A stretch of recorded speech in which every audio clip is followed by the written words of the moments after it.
បងប្អូន brand អេ8អេមកគ្រាប់នេះឃើញថាស្អាតអស់ហើយវាកប់អស់ហើយបងប្អូនសំបីតែប្រព័ន្ធប៉ុងក៏ដោយជាប្រភេទប៉ុងធ្លាក់ហើយកលេលីងអីផ្សេងគឺសុទ្ធតែដៃទាំងអស់ដូចបងប្អូនឃើញអញ្ចឹង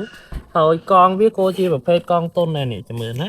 នេះបងប្អូនឃើញហ៎កងតុនបាប់ឡើងខ្លាំងស្អាតតែអ្វីដែលនៅស្ទើរគឺយ៉ាន់នេះជាប្រភេទយ៉ាន់នៅឡើយទេវាមិនមែនតន់ជាដែកណាចឹងភ្ញៀវគាត់ចង់ឡើងដៃហើយចង់ឲ្យស្បែកកងធំជាងមុនទៀតចឹងអេដមីនដាក់យ៉ាន់ប្រភេទនេះតែម្ដងនេះបងប្អូនឃើញទេដៃខ្ចីញញបងប្អូនហើយពណ៌ទឹកមាសទៀតដៃគេបងប្អូននេះមកឈុតវាមាន4គ្រាប់ហ្នឹងមកប្រអប់ចេះកបសេរីអានេះ brand ចំហើយអាហ្នឹងមកទៅយ៉ាងទេកងយើងត្រូវលេងក្រៅទៀតបងប្អូននេះកង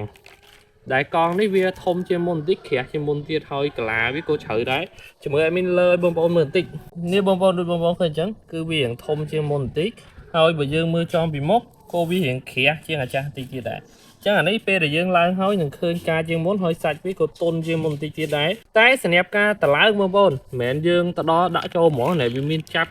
មានខ្ចៅខ្ជងមានអីវាច្រើនមែនតើណាគ្រាន់តែកង់ឯតែមើលធួមកជាមួយចឹងជំរឿអេមីននឹងតឡើងជាក់ស្ដែងពេលដែលរួចរាល់តើយ៉ាន់នឹងកង់នេះវាស្អាតប៉ុណ្ណាបាទបងប្អូនសម្រាប់ការចាប់យើងត្រូវដាក់ដៃចូលទៅមុនហើយយើងចាប់ផ្ដើមលើកយ៉ាន់សើកចូលទៅម្ដងមួយហើយទាំងអស់នេះខ្ចៅដែលយើងត្រូវចាប់ដើម្បីធ្វើឲ្យយ៉ាន់ហ្នឹងជាមួយនឹងកង់វាស៊ីហាប់ណែនមួយគ្នាបងប្អូនទោះជាឡើងអីក៏ដោយគោវាអត់ល្អឬមួយក៏វាកន្លាច់ចេញដែរអញ្ចឹងការចាប់ត្រូវការបច្ចេកទេសខ្លាំងមែនតើណាបើចាប់អត់ស្មើទេគឺមកប៉ែតែម្ដងបាទចំយ៉ាបងប្អូនតឡើងហើយមកគ្រាប់បាទចិត្ត1ម៉ោងបងប្អូនមកហើយមួយមិនងាយទេឲ្យស្មើសាច់ឲ្យវារត់ទៅស្មូតបានយើងអូខេបងប្អូនតែកប់បងប្អូនយ៉ាន់ដាក់ដៃចេះឲ្យកប់ខ្លាំងមែនទែនចាំមើលពេលចាប់ចូលទូឡានបងប្អូននឹងដឹងថាកប់ប៉ុណ្ណាតោះទៅមើលវីដេអូបញ្ចប់ទីបំផុតរួចរាល់បងប្អូនក៏ចាប់កងមួយនេះ3ម៉ោងបងប្អូន4គ្រាប់នឹងធម្មតាទេតែបងប្អូនមើលបន្ទាប់ពីចាប់ឲ្យយ៉ាន់នេះ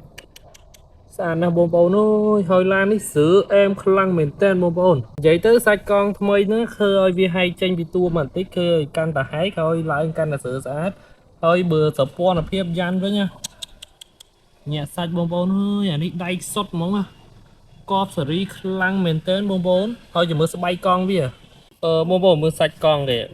ទន់ល្មើយបងប្អូនអានេះបបឡើងមកឃើញអែមខ្លាំងមែនតើហើយបើយ៉ាន់វិញពណ៌មាសភ្លឺចែកចាំងតែម្ដងហើយបងប្អូនមើលមកជុំពេលឡើងហើយឃើញទេកាចខ្លាំងមែនតើបាទកបសេរីបងនិយាយទៅជាតិបងជាតិ